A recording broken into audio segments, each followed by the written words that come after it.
Welcome to the Salmon Runs YouTube. Enjoy the video.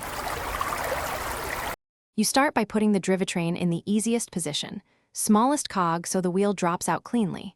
Once done, open your brakes or release the quick release so the rim clears the pads. That prevents damage and lets the wheel move freely. Make sure to support the bike on a stand or upside down. This stabilizes it and frees both hands. If the tire is tight, let out a little air. Half a turn of the valve. This helps the tire bead unseat without tearing the tube. You pull the wheel straight out while guiding the chain off the cassette or freewheel.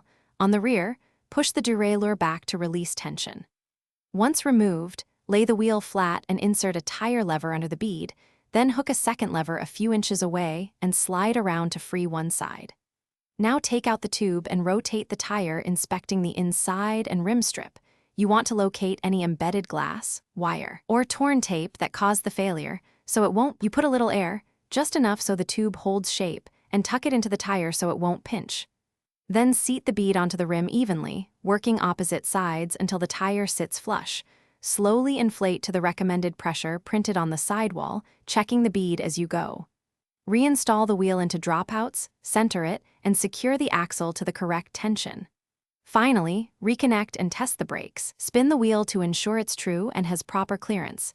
If it rubs, recheck axle alignment and brake centering. Thanks for watching.